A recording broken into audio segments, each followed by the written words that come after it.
नमस्कार दोस्तों, स्वागत है आपका हमारे YouTube चैनल पूजा सेवन स्टोरीज में। जय श्री कृष्ण। प्रिय साधक, ब्रह्मांड कभी ढोलनगाड़े बजाकर या सीधे शब्दों में उत्तर नहीं देता। उसकी अपनी एक गुप्त भाषा है। वह बेहद शांति से, बिना किसी शोर या घोषणा के केवल संकेत देता है। जो व्यक्ति भीतर से सोया हुआ है, वह जीवन के इन इशारों को महज एक इत्तेफाक समझकर अनदेखा कर देता है। परंतु जिसके भीतर चेतना जागने लगती है, वह समझ जाता है कि जीवन में कुछ भी यूं ही नहीं होता। हर अनपेक्षित मुलाकात, हर बड़ी रुकावट और हर विफलता के पीछे कोई न कोई गहरा अर्थ और भविष्य की तैयारी छिपी होती है। कभी कभी जब जीवन किसी को नीचे गिराता है, तो वह वास्तव में उसका साथ नहीं छोड़ रहा होता, बल्कि उसे उस छोटे रास्ते से हटा रहा होता है जो उसके बड़े अस्तित्व के लिए बना ही नहीं था। जैसे वृक्ष की अदृश्य जड़ें पहले अंधेरी मिट्टी में गहराई तक जाती हैं, वैसे ही वास्तविक सफलता पहले भीतर जन्म लेती है। दोस्तों, आगे बढ़ने से पहले आपसे एक खास निवेदन है। अगर यह वीडियो आपको अच्छा लगे तो इसे लाइक कीजिए, चैनल को सब्सक्राइब कीजिए और सबसे जरूरी बात, इस वीडियो को हाइप करना बिल्कुल मत भूलिए। आपकी एक हाइप हमें और ज्यादा लोगों तक पहुंचने में मदद करती है और हमारे हौसले को और मजबूत बनाती है। आपका एक लाइक हमें ऐसे ही और दिव्य व प्रेरणादायक वीडियो बनाने की ताकत देता है। इसलिए कृपया करके इस वीडियो को लाइक और हाइप करके इस वीडियो को पूरा देखिए और दूसरों के साथ शेयर भी कीजिए। चलिए अब बिना देरी किए वीडियो को शुरू करते हैं। पहला संकेत, साधारण जीवन में असहजता का बढ़ना। जब किसी व्यक्ति के भीतर एक नई चेतना का जन्म होने वाला होता है, तो उसका सबसे पहला और बड़ा लक्षण एक गहरी बेचैनी के रूप में उभरता है। अधिकांश लोग जीवन भर उन्हीं पुरानी शिकायतों, सीमित दायरों और आधे अधूरे सपनों के साथ बड़े आराम से जीते रहते हैं। वे हर सुबह वही पुरानी लकीर पीटते हैं और चमत्कारी कल की उम्मीद करते हैं। परंतु जिस दिन किसी मनुष्य को अपना यही साधारण और ढर्रे पर चल रहा जीवन भीतर से खटकने लगे, तो समझ लेना चाहिए कि उसके भीतर की आत्मा अब जाग चुकी है। यह असंतोष कोई नकारात्मक भावना नहीं है, बल्कि एक पवित्र पुकार है जो भीड़ में भी अकेलेपन का एहसास कराती है। यह आंतरिक आवाज व्यक्ति को झकझोर कर कहती है कि उसका जन्म केवल खाने, कमाने और सो जाने जैसी बुनियादी क्रियाओं के लिए नहीं हुआ है। जैसे मिट्टी में दबा एक बीज जब तक भीतर से छटपटाता नहीं, तब तक उसका कड़ा खोल नहीं टूटता। जो बीज सुरक्षित रहने के डर से टूटने को तैयार नहीं होता, वह कभी विशाल वृक्ष नहीं बन पाता। इसलिए यदि पुरानी आदतें, निरर्थक बातें और सुस्त संगति अब बोझ लगने लगी हैं, तो यह पतन नहीं बल्कि एक नए और भव्य जीवन का अंकुरण है।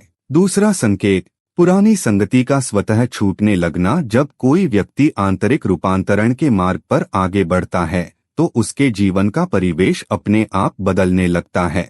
इसका सबसे पहला असर उसके सामाजिक दायरे पर पड़ता है। बिना किसी झगड़े या मनमुटाव के पुराने रिश्ते और संगति धीरे धीरे ठंडे पड़ने लगते हैं। जिन लोगों के साथ कभी घंटों गपशप में समय बीत जाता था, अब उनके साथ 5 मिनट बैठना भी भारी लगने लगता है। यह बदलाव किसी अहंकार के कारण नहीं, बल्कि ऊर्जा के स्तर पर आए एक बड़े परिवर्तन की वजह से होता है। उच्च शिखर की ओर बढ़ने वाले यात्री कभी अपने साथ घर का सारा सामान लेकर नहीं चलते। वे केवल वही चीजें रखते हैं जो यात्रा के लिए अनिवार्य हैं। सफलता की राह भी कुछ ऐसी ही है, जहां व्यक्ति को हल्का होना पड़ता है। जो मनुष्य हर किसी को खुश रखने की कोशिश में लगा रहता है, वह अक्सर अपनी असली नियति और आत्मा की पुकार को पीछे छोड़ देता है। इसलिए जब ब्रह्मांड जीवन से उन लोगों को हटाने लगे जो अगले पड़ाव के अनुकूल नहीं हैं, तो घबराना नहीं चाहिए। यह अकेलापन कोई सजा नहीं, बल्कि एक साधना है। इस शांत अंतराल में ही बिखरी हुई ऊर्जा पुनः एकत्रित होती है, जो आगे चलकर सही अवसरों, सही मार्गदर्शकों और एक नए, श्रेष्ठ समाज को आकर्षित करती है। तीसरा संकेत, असफलताओं का शिक्षक बन जाना। शुरुआती दौर में एक आम इंसान छोटी सी असफलता से भी पूरी तरह टूट जाता है। किसी का एक इनकार, किसी योजना का विफल होना या समाज की जरा सी आलोचना उसके आत्मविश्वास को बिखेर कर रख देती है। परंतु जब कोई व्यक्ति मानसिक और आत्मिक रूप से परिपक्व होने लगता है तो असफलताएं उसे रोकती नहीं बल्कि गहराई से सोचने पर मजबूर कर देती हैं। वह परिस्थितियों को दोष देने के बजाय उनसे प्रश्न पूछना शुरू कर देता है। यहीं से एक साधारण इंसान के भीतर विजेता का जन्म होता है। जागृत व्यक्ति के लिए हार कोई व्यक्तिगत अपमान नहीं बल्कि एक महत्वपूर्ण सूचना बन जाती है। जहां दुनिया कहती है कि प्रयास विफल हो गया, वहीं उसका विवेक समझ जाता है कि अब उसे एक ऐसा तरीका पता चल चुका है जो काम नहीं करता। वह अपनी गलतियों को छिपाने के बजाय उन्हें तटस्थ होकर देखता है और अपनी भूमिका का मूल्यांकन करता है। ब्रह्मांड भी हमेशा उसी साहसी व्यक्ति की सहायता करता है जो हर परिस्थिति से रस निचोड़ना जानता हो, चाहे वह निंदा हो या प्रशंसा, लाभ हो या हानि। जब जीवन से लड़ने के बजाय उससे सीखने की यह कला विकसित हो जाती है तो मनुष्य की सफलता की नींव इतनी गहरी हो जाती है कि उसे फिर कोई हिला नहीं पाता। चौथा संकेत, एक ही दिशा की निरंतर भीतरी पुकार। मानव मन में रोज अनगिनत इच्छाएं जन्म लेती हैं और बदलती रहती हैं, लेकिन जब कोई भीतरी पुकार स्थिर हो जाए तो वह असाधारण बन जाती है। जब ब्रह्मांड किसी व्यक्ति को उसके वास्तविक मार्ग पर लाना चाहता है तो उसके भीतर एक ऐसी आवाज गूंजने लगती है जिसे वह चाहकर भी अनदेखा नहीं कर पाता। व्यक्ति भले ही खुद को किसी दूसरे काम में झोंक दे, डरे या बहानों के पीछे छिपे, लेकिन वह पुकार बार बार लौटकर उसे अपने केंद्र की याद दिलाती है। यह किसी बाहरी चकाचौंध का आकर्षण नहीं बल्कि आत्मा का अपना सच होता है। संसार अक्सर लोगों को सुरक्षा, धन और मान सम्मान के नाम पर भेड़चाल का हिस्सा बनने की सलाह देता है, जिससे व्यक्ति बाहरी तौर पर तो सफल दिख सकता है पर भीतर से हमेशा खाली रह जाता है। सच्ची सफलता केवल वहीं मिलती है जहां मनुष्य का कर्म उसकी मूल प्रकृति से मेल खा जाए। जब काम कोई बोझ न लगकर एक साधना बन जाए और संघर्षों के बीच भी अंतरात्मा कहे कि हाँ, यही मेरा रास्ता है, तो समझ लेना चाहिए कि सही दिशा मिल चुकी है। अनुशासन, धैर्य और निरंतर सीखने की ललक जब इस भीतरी पुकार के साथ मिल जाती है तो एक साधारण सा विचार भी एक दिन विशाल और फलदार वृक्ष का रूप ले लेता है। पांचवा संकेत, दिखावे की भावना का स्वतः शांत होना। जब कोई मनुष्य भीतर से समृद्ध और वास्तव में सफल होने लगता है तो उसके जीवन से कृत्रिम प्रदर्शन का मुखौटा अपने आप गिरने लगता है। एक साधारण अवस्था में इंसान की यह पूरी कोशिश रहती है कि वह अपनी बातों, महंगे पहनावे, झूठी व्यस्तताओं या सोशल मीडिया की तस्वीरों से दूसरों को प्रभावित कर सके। वह दूसरों को छोटा दिखाकर खुद को बड़ा सिद्ध करने की होड़ में लगा रहता है। परंतु जैसे ही आंतरिक रूपांतरण का कार्य शुरू होता है, उसे यह आभास हो जाता है कि दिखावे की इस अंधी दौड़ में केवल ऊर्जा की बर्बादी होती है। प्रदर्शन की भूख केवल उसी व्यक्ति को होती है जो भीतर से पूरी तरह खाली है। इसके विपरीत जो व्यक्ति अंदर से भरा हुआ है, उसे अपनी श्रेष्ठता की घोषणा करने की कोई आवश्यकता नहीं पड़ती। जैसे प्रकृति में फूल कभी अपनी सुगंध का विज्ञापन नहीं करता और न ही सूर्य चिल्लाकर अपनी रोशनी का प्रमाण देता है, वे बस होते हैं और अपना काम करते हैं। सच्ची साधना मनुष्य को इस व्याकुलता से मुक्त कर देती है कि लोग उसे देखें।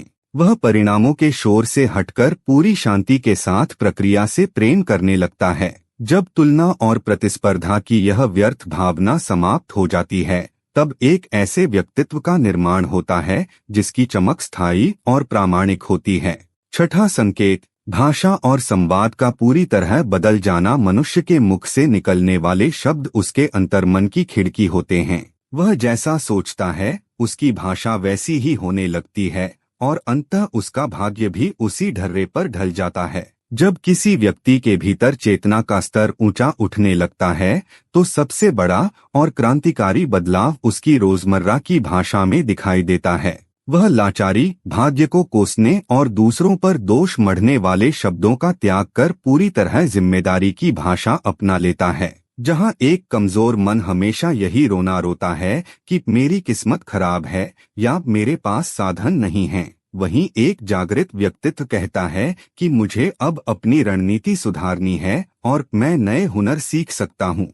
उसके शब्द अब भय और संशय से नहीं बल्कि संभावनाओं और संकल्पों से भरे होते हैं। शब्द वास्तव में वे अदृश्य बीज हैं जिन्हें बार बार बोलने पर वे अवचेतन मन में अपनी जड़ें मजबूत कर लेते हैं। जब कोई व्यक्ति हर परिस्थिति की कमान अपने हाथों में लेते हुए जागरूक भाषा का प्रयोग करने लगता है तो ब्रह्मांड भी उसकी इस शक्ति का सम्मान करता है।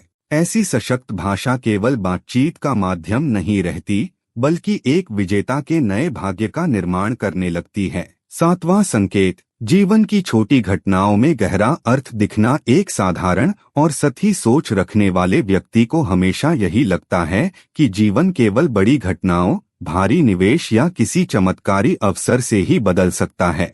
परंतु जब किसी मनुष्य के भीतर आत्मिक गहराई और समझ का विस्तार होने लगता है तो उसे यह सत्य समझ में आता है कि जीवन वास्तव में बहुत छोटी छोटी कड़ियों से मिलकर बना है। वह एक अनुशासित सुबह, एक सही विचार, एक अच्छी किताब के पन्ने या किसी अनजान व्यक्ति के कहे एक साधारण से वाक्य में भी ब्रह्मांड का गुप्त संदेश ढूंढ लेता है। जागृत व्यक्ति किसी भी रुकावट, देरी या अप्रत्याशित मोड़ को महज एक इत्तेफाक मानकर खारिज नहीं करता बल्कि उसे एक सीख की तरह देखता है। वह अंधविश्वास के जाल में नहीं फंसता बल्कि पूर्ण जागरूकता के साथ हर परिस्थिति का अवलोकन करता है। जहां आम इंसान किसी विफलता या बंद दरवाजे को देखकर निराश हो जाता है, वहीं यह नया दृष्टिकोण उसे समझाता है कि शायद यह देरी किसी बड़ी मुसीबत से सुरक्षा थी या यह अकेलापन खुद को निखारने का एक निमंत्रण था। जब मनुष्य जीवन से हर पल सीखने की इस कला में माहिर हो जाता है तो उसके भीतर एक अद्भुत ठहराव आता है जो उसे साधारण से असाधारण बनाने के मार्ग पर अग्रसर कर देता है। 8वां संकेत, अडिग विश्वास और जीवंत कर्म का मिलन। केवल बड़ी बड़ी कल्पनाएं करना या हवा में विश्वास रखना मनुष्य को कहीं नहीं ले जाता और बिना किसी ऊंचे उद्देश्य के केवल गधे की तरह मेहनत करना भी सिर्फ थकान पैदा करता है। परंतु जब किसी व्यक्ति के जीवन में दृढ़ विश्वास और निरंतर कर्म का एक अद्भुत संगम होता है तो वहां से एक महाशक्ति का जन्म होता है। इस अवस्था में पहुंचा हुआ साधक यह नहीं पूछता कि परिणाम कब मिलेगा या कौन उसकी तारीफ करेगा, वह बस पूरी लगन से अपने काम की गुणवत्ता बढ़ाने में जुट जाता है। एक कमजोर और बचकाना मन हमेशा तुरंत फल की इच्छा रखता है और थोड़ी सी रुकावट आते ही मैदान छोड़ देता है। इसके विपरीत एक जागृत और परिपक्व व्यक्तित्व इस बात को स्वीकार करता है कि महान चीजें समय लेती हैं। उसे भविष्य का पूरा नक्शा भले ही न दिखाई दे, लेकिन वह आज के कदम को पूरी ईमानदारी से उठाने का साहस रखता है। ब्रह्मांड कभी आलसी और ख्याली पुलाव पकाने वालों का साथ नहीं देता, वह केवल जीवंत और समर्पित कर्मों को स्वीकार करता है। जब कोई मनुष्य हर सुबह एक स्पष्ट लक्ष्य के साथ उठता है, अपनी भीतरी पुकार का सम्मान करता है और हर गिरावट के बाद दुगने वेग से वापस लौटता है तो पूरी कायनात उसकी पात्रता को देखकर उसके मार्ग की बाधाओं को स्वतः ही दूर करने लगती है। उम्मीद करते हैं कि आपको इस वीडियो से कुछ नया जरूर सीखने को मिला होगा। आपको वीडियो कैसी लगी हमें कमेंट बॉक्स में जरूर बताएं। अगर वीडियो के दौरान मुझसे कोई गलती हो गई हो तो मैं माफी चाहता हूं। दोस्तों, हमारे चैनल पर और भी अच्छी वीडियोस है, उन्हें भी जाकर आप जरूर देखें। लिंक जो है वह आप डिस्क्रिप्शन बॉक्स में चेक कर सकते हैं। जो अक्सर डेली हमारी वीडियोस देखते हैं उन सभी का दिल से शुक्रिया। दोस्तों, अगर आपको ये वीडियो अच्छा लगा तो कृपया करके वीडियो को लाइक करें और वीडियो को हाइप जरूर करें और कमेंट बॉक्स में हर हर महादेव जरूर लिखें और वीडियो को शेयर जरूर करें और चैनल को सब्सक्राइब करें। धन्यवाद। ओम नमः शिवाय। यहाँ यह बताना जरूरी है कि हम किसी भी तरह की मान्यता, जानकारी की पुष्टि नहीं करते हैं। किसी भी जानकारी या मान्यता को अमल में लाने से पहले संबंधित विशेषज्ञ से सलाह लें। वीडियो को अंत तक देखने के लिए आप सभी का बहुत बहुत धन्यवाद।